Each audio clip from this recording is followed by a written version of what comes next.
Thank you and welcome everyone, friends of the ABC. It is fantastic, and I probably do agree with Sarah, the age demographic here, you should have all brought at least one grandkid. You've got to wrangle them. Look, but it is fantastic because we need all generations to be engaged with this issue. It is so important. If I could start off by acknowledging my parliamentary colleagues, Michelle Rowland and Sarah Hanson-Young, for your passionate words, and it is good that we have in common a desire to be friends of the ABC and save the ABC.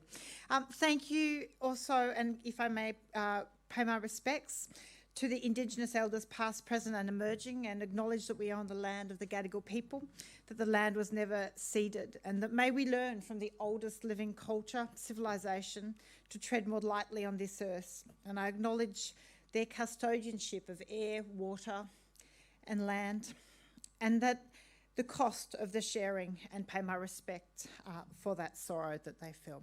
Thank you to the staff of the ABC who have done such amazing work throughout so many crises in this last few years in particular, are often subject to a lot of attack, but are relentless in their dedication to their craft. And so thank you for that, because I do know in our modern society of communication and the amount of online trolling and that free, a lot of, I guess, that invisible the way in which people communicate online in particular can be incredibly aggressive, and yet we have very dedicated staff at the ABC who continue to push forward and push for there to be that right information.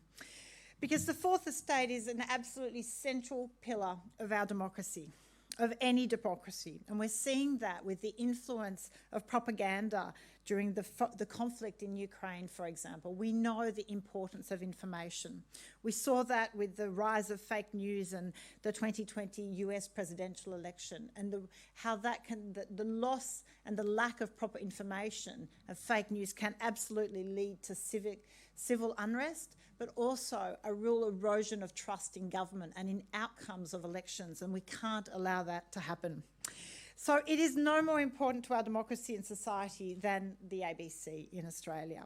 For 90 years, the ABC has been a trusted, quality, non-partisan source of information and entertained millions of Australians and international audiences. And I should say, from my sporting history, one of my first TV experiences was actually Club Buggery on the ABC. And that was quite entertaining at the time as a 17-year-old going to my first Olympic Games.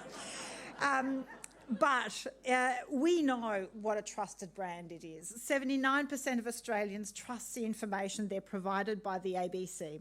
That includes 64% of coalition voters. So this should absolutely be bipartisan. We know that it is so important that we get that information.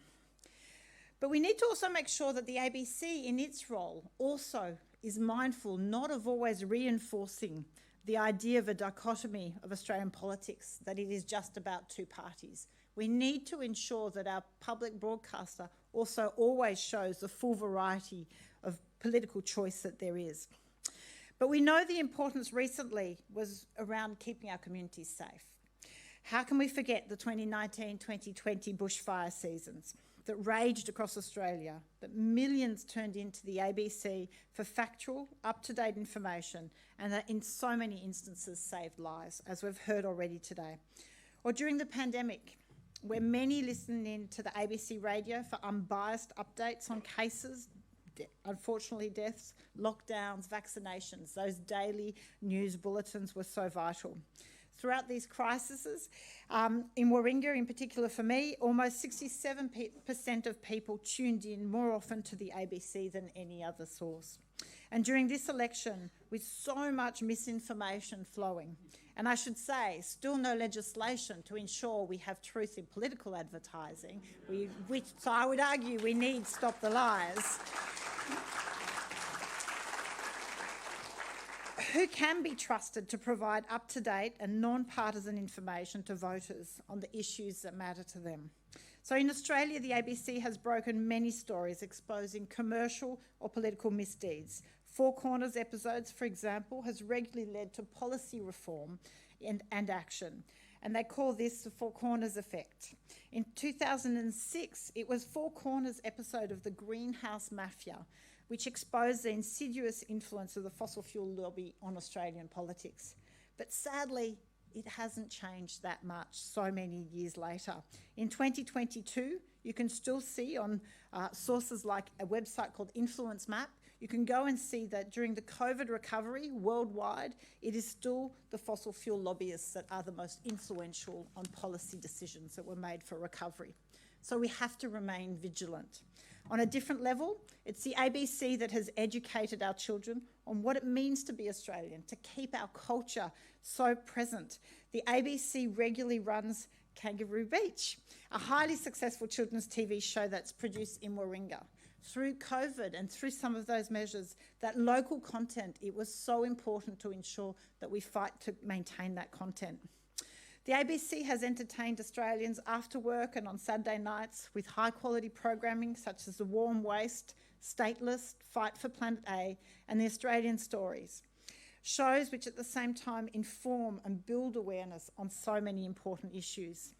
Now it's a player in the digital space and its own streaming service that provides on-demand shows, movies, and in particular shows and prioritises Australian content. But so globally, how do we compare? The importance of public broadcasters can't be understated. We're facing a world of disinformation, deep fakes, conspiracy theories, and a lot of propaganda.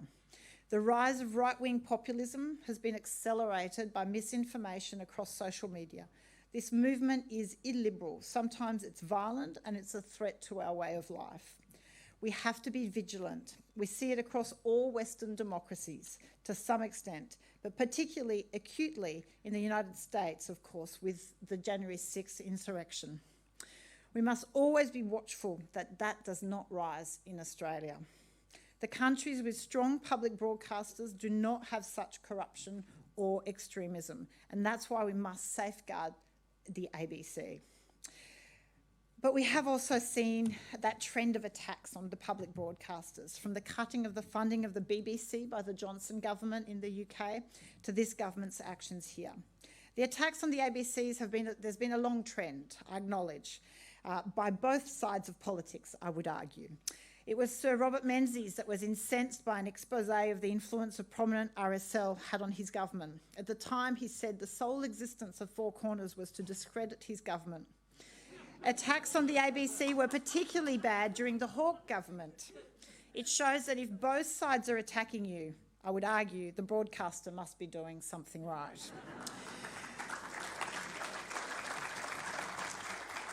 Most recently, concerningly, we cannot forget the Liberal Federal Council's vote 4-1 in 2018 to privatise the ABC. So if this government cannot privatise, I would argue they will just gut it. And we've seen that happen. Over the last 3 years, the $84 million was withdrawn from the ABC budget. The total since the coalition came to power has been $525 million, which affects programming and makes the transition to digital even harder. We've seen some of the highest media concentration in the world in Australia, and in that respect, I do support our review of our media ownership laws. Media diversity is a positive thing, and we must ensure the right legislative framework is there for that to happen. It's worth pointing out that Liberal Senator Andrew Bragg, who has a special focus on me at times, thought an inquiry into media ownership would endanger democracy. I strongly disagree. It can only bolster democracy. In 2019, the Australian Federal Police raided ABC journalist Anika Smethurst's house after a series of articles on Special Forces operations in Afghanistan. I don't think it was a surprise that it was so shortly after an election, and certainly not before an election, that those events happened. Is it no surprise that 90% of Australian journalists now fear threats and intimidation?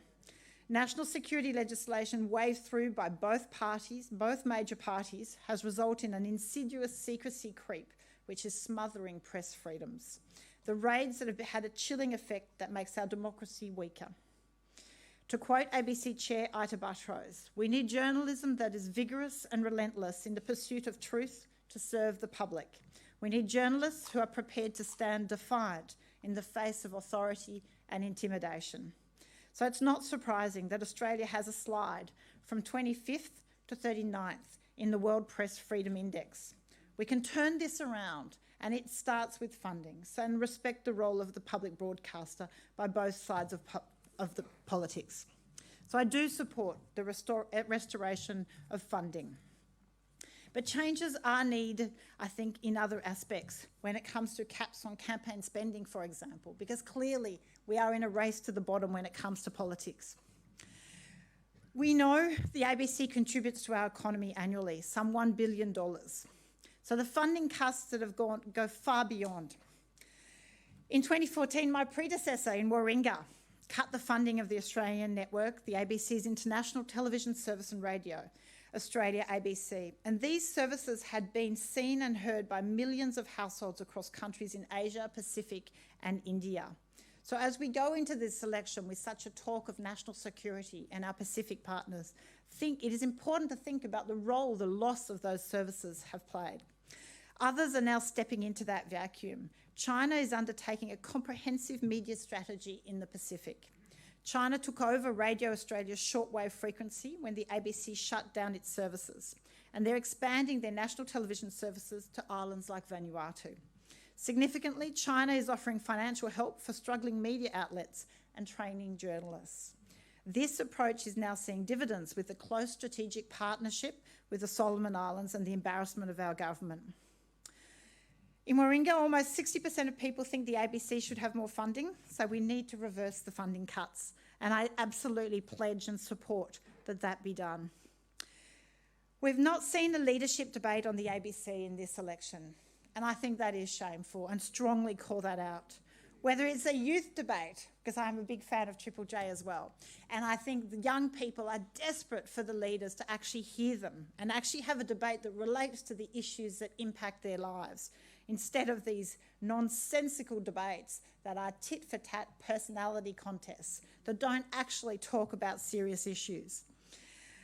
We absolutely need to see that happen.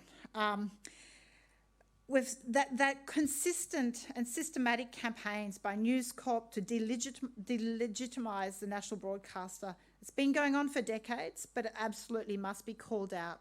But this is where we know that it is up to the public. You cannot sit on the sidelines. It is all of us as citizens that absolutely must remain vigilant, that can demand a better standard. I would say as an independent candidate, I do have a bone to pick with the ABC. I raised the issue of vote compass. At times, the broadcaster is guilty of reinforcing the dichotomy of the major two-party system. It should provide on its platform the full variety of independent candidates and minor parties that are participating in the election. It's also a regular practice of programs like afternoon briefing to always host a debate between coalition MPs and ALP MPs. They do not provide the same respect to the Greens, to minority parties or to independents.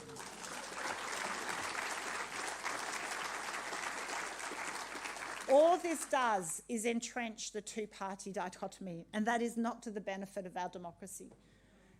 Our democracy, our constitution, does not refer to political parties. It refers to representation of people, a representation of Australians and of our communities. And that's what should be the focus of our elections. That's what should be the focus.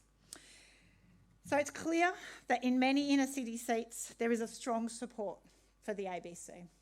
And that's why, as Kerry O'Brien said, there is a rise of community voices, of communities saying that they've had enough of the status quo. They want to see politics done differently. They actually want members of their community that they pick to represent them, to be true to the issues that matter to them. So I would argue, standing here as an independent for the seat of Warringah, but knowing that there are so many smart, capable, experienced, incredibly qualified, independent candidates standing in seats around Australia, to please go and look at their platforms, see what they will offer your communities and support them. Because you have to be the change you want to see. And the only way that will happen is if you make your vote count. So thank you to Friends of the ABC for this wonderful session today. It is absolutely committed and passionate about defending the ABC, ensuring it remains such a bastion and essential fourth estate pillar of our democracy. and make sure that this election counts for everyone. Thank you. Authorised by Margaret Reynolds, ABC Friends, Fishwyck.